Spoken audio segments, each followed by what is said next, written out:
السلام علیکم شبر جی خان، السلام کیسے حال چال؟ وعلیکم خیریت ہے آپ السلام کی؟ الحمد للہ الحمد للہ علی کل حال.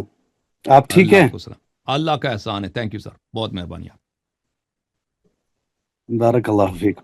اچھا شیخ، یہ جاننا تھا، خالی ایک چیز میں ڈاؤٹ رہا تھا، یہ جو آپ پہ حضرت عائشہ کا کافر کہنا، کافر کہہ سکتے ہیں اس میں سوچ رہا تھا میں. تو دیکھیں، آپ کو پتہ ہے کفر ہے، کفر ارتداد ہے، اور ایک کفر نفاق ہے. ان دونوں میں فرق ہے. کفر ارتداد میں یہ ہے کہ وہ بھائی وہ ختم ہو جاتا ہے نا، پھر اس کو میراث نہیں ملتی، طلاق ہو جاتا ہے اگر کوئی مرتد ہو جائے، عورت اس پہ حرام ہے. ایک کفر نفاق ہے. منافق کا کفر جو ہے اس پہ اسلام کے سب احکام جاری ہوتے ہیں، جیسے عبداللہ ابن ابی ابن سلول ہے. اذا جی جاءك المنافقون قالوا نشهد انك لرسول الله والله يعلم انك لرسول والله يشهد ان المنافقين لكاذبون يقولون لئن رجعنا الى المدينه ليخرجن العز منه الاذل. یہ بخاری میں حدیث موجود ہے کہ یہ عبداللہ ابن ابی ابن سلول تھا، کہا تھا کہ اعز میں ہم ہیں. رسول صلی اللہ علیہ وسلم کو اذل بولا تھا. یعنی اذل کیا؟ اذل ذلیل نہیں، یعنی ذلیل ترین، سب سے زیادہ بے عزت. اس نے رسول صلی اللہ علیہ وسلم کو گالی دیتا تھا. رسول صلی اللہ علیہ وسلم آخر تک اس پہ مسلمانوں کے احکام جاری کیے، نماز بھی خود پڑھائے اس کی. ٹھیک ہے نا؟ یہ تو اہل اسلام کا اجماع ہے جی کہ کفر کے سب کفر ارتداد نہیں ہوتا. ایک کفر نفاق بھی ہوتا ہے. جو شخص کفر نفاق پہ ہوتا ہے، ظاہر میں اس پہ اسلام کے احکام جاری ہوتے ہیں. اس سے آپ شادی کر سکتے ہیں، اس کے ذبیحہ کھا سکتے ہیں. ٹھیک ہے نا؟ اس پہ جی جی اگر جی اس کا باپ مر جائے تو اس کو ارث ملے گا. اگر مرتد مر جائے، مرتد کا باپ مر جائے، مرتد کو ارث نہیں ملے گا بھائی. مرتد کو میراث نہیں ملتا. کوئی شخص مرتد ہو جائے، اس کی بیوی جی سے الگ ہو جاتی ہے نا، عدہ وفات رکھتی ہے. تو یہ کفر کے دو انواع ہیں. جب ہم کہتے ہیں کہ عائشہ کے متعلق یا منافقین کے متعلق کہتے ہیں یہ کافر ہیں، تو یہ تو نہیں کہتے کہ یہ مرتد ہو گئے بھائی، یہ کرسچن ہو گئے. کوئی اگر کرسچن ہو جائے بھائی، یا یہودی بن جائے، مشرک بن جائے، کہتا ہے میں نے دین چینج کیا ہے، آج سے میں کہتا ہوں، شہادت دیتا ہوں کہ نبی صلی اللہ علیہ وسلم نہیں ہے، نبی قرآن بھی جھوٹ ہے نا، میں نے اپنا دین چینج کیا. وہ جو مرتد ہوتا ہے وہ اس طرح تو نہیں ہے جی بھائی. جو جی نفاق جی کا کفر ہے سب عالم اسلام کو پتہ ہے. بخاری میں ایک باب ہے الکفر، یا اس میں الکفر بین الکفر دون الکفر، اس طرح ایک باب ہے بخاری مسلم میں، آپ کی کتب حدیث میں. تو وہ بیان ہوتا ہے وہاں پہ کہ ہر کفر جو ہے ارتداد نہیں ہوتا، منافق کے احکام اور ہوتے ہیں. جی سر، مزید کوئی سوال ہے؟ اور وہ اس میں وہ ازواج امہاتہم، اس کا مطلب صرف اور صرف کیا ہے میرے عزیز میرے بھائی؟ خود عائشہ کی روایات بہت زیادہ ہے اس مسئلے میں کہ ازواج امہاتہم حرمت النکاح ہے. کہ بعض صحابہ میں، وہ تو بہت لمبی حدیث ہے نا اس کی کہانی. اب طلحہ نے کہا، طلحہ ابن عبید اللہ تھا، اس نے کہا تھا کہ رسول صلی اللہ علیہ وسلم کی وفات ہو جائے تو میں عائشہ سے شادی کر لوں گا. تو رسول صلی اللہ علیہ وسلم کو بڑا غضب تھا اس پہ، طلحہ پر. ٹھیک ہے نا؟ تو جی اس پہ ازواج امہاتہم، یعنی جیسے آپ اپنی ماں سے شادی نہیں کر سکتے، رسول صلی اللہ علیہ وسلم کے ازواج سے شادی نہیں کر سکتے. یہ خود عائشہ کا اپنا قول ہے. صحیح حدیث کتاب طبقات الکبریٰ لابن سعد میں اور دوسری کتابوں میں موجود ہے، مسروق سے، بشرط البخاری حدیث صحیح ہے. آپ جا کے دیکھ لیں، دکھانا چاہیں میں دکھا دیتا ہوں ابھی. کہ ایک عورت نے عائشہ سے کہا یا امہ، ایک مومنہ مسلمان عورت نے عائشہ سے کہا اے میری ماں. تو اس نے کہا لست بأمکی انا ام رجالکم، میں آپ کی ماں نہیں ہوں، میں صرف مردوں کی ماں ہوں. تو عائشہ کی اپنی تفسیر کے مطابق اس کا مطلب ہے صرف اور صرف حرمت نکاح. یہ اور اس پہ مفسرین کے بڑے اقوال ہیں کہ امومہ کا کیا مطلب ہے. ام کا مصدر بنتا ہے امومہ، ام ہونے کا مطلب کیا ہے یہاں پر. تو مفسرین جماعت مخالفین کے بہت سارے لوگوں نے وہاں پہ تصدیق کی ہے کہ یہ حرمت نکاح ہے. لیکن ہم شیعوں کے نزدیک یہ صرف حرمت نکاح نہیں، اپنا عقیدہ بتائیں کہ یہ شرافت بھی ہے، عظمت بھی ہے. لیکن اس کا ایک شرط ہے تقوی، کہ یہ آپ کی ماں جیسی عظیم ہے، بشرط یہ کہ اگر وہ کوئی بھی شخص ہو بھائی. خود اللہ نے نبی صلی اللہ علیہ وسلم نے کہا وَلَوْ تَقَوَّلَ عَلَيْنَا بَعْضَ الْأَقَاوِيلِ لَأَخَذْنَا مِنْهُ الْيَمِينَ ثُمَّ لَقَطَعْنَا مِنْهُ الْوَتِينَ. اگر رسول صلی اللہ علیہ وسلم نستجیر باللہ بھی اللہ کا خوف چھوڑ دیں، اللہ کا تقوی چھوڑ دیں نا، اللہ کہتا ہے میں اس کو بھی عذاب کر لوں گا. وہ تو سب کے لیے ہے، اہل بیت کے لیے بھی ہے. اگر کوئی بھی شخص اللہ کی اطاعت چھوڑتا ہے تو اس کی پھر کوئی عزت نہیں.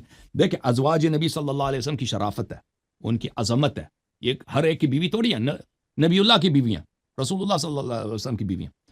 ان کے رسول صلی اللہ علیہ وسلم کی گھر کی چارپائی کی بھی عظمت ہے، ان کے گھر کے دروازے کی بھی عظمت ہے. ٹھیک ہے نا؟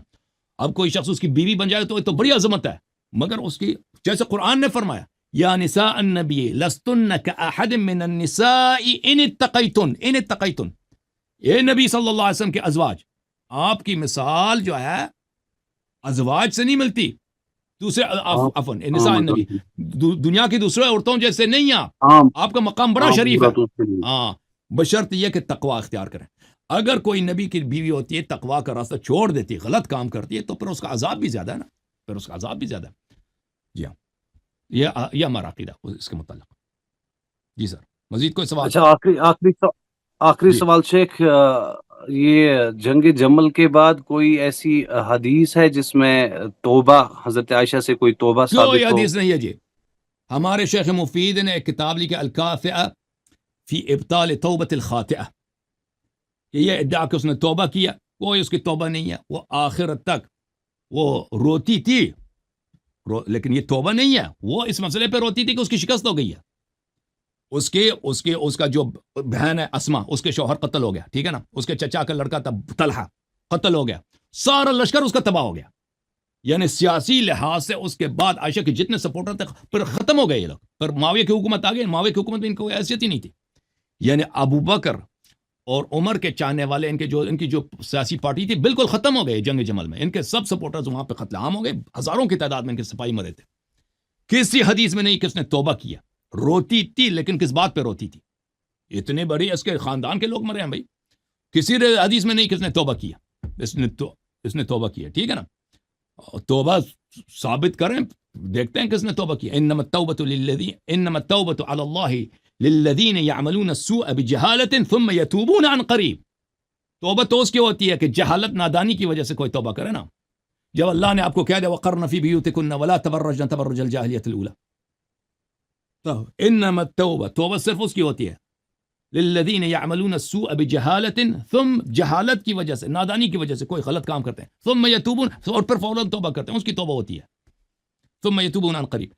جب اللہ نے کہہ دیا وقرن پیغمبر صلی اللہ علیہ وسلم نے بتایا وقرن فی بیوتکن تو آپ نامحرموں کے ساتھ مل کر وہاں پہ کوئی عورت اور نہیں تھی ٹھیک ہے نا ان کے ساتھ مل کر کس کی جنگ کے لیے نکل رہے ہیں ٹھیک ہے نا کس کے جنگ کے لیے اور بھئی ان کے کتابوں میں موجود ہے خلیفہ فاسق بھی ہو اس کے خلاف خروج کرنا حرام ہے بخاری کتاب مسلم میں کتاب الامارہ میں دیکھیں کہ اگر وہ فاسق ترین شخص بھی آپ کا امام بن جائے اس پہ خروج کرنا اس کے خلاف تلوار اٹھانا حرام ہے لیکن یہ ان لوگوں نے کس کے خلاف تلوار اٹھایا کہ ابھی میں نے دکھایا نا حدیث علی ان کا نفسی کتاب سنن النساء کتاب سنن النساء ایک باب ہے باب قوله صلی اللہ علیہ وسلم علی کا نفسی علی علیہ السلام مجھ جیسے ہیں تو جو بالکل ہو بہو نبی ہے صلی اللہ علیہ وسلم اس کا بھائی ہے اس کا داماد ہے اس کا خلیفہ ہے اس کی محبت سب پہ واجب ہے اس کا احترام سب پہ واجب ہے اس کی مخالفت انت منی بمنزلت ہارون من موسیٰ اس کے خلاف پر یہ تو اور خود اس سفر میں نماز بھی قصر نہیں کر رہی تھی نا سفر بھی وہ خود کہہ رہی ہے کہ میرا سفر معصیت کی ہے تو خود اقرار بھی کر رہی ہے کامل پڑھ رہی ہے نماز تمام پڑھ رہی ہے تو اور بھی میں نے جو حدیث دکھا دی بہرحال اللہ آپ کو جزائے خیر دے میرے بھائی کہاں سے کال فرمایا اللہ سری نگر سے جموں اینڈ کشمیر اللہ یساعدک اللہ یحفظک حبیبی واخی اشکرک یا بارک اللہ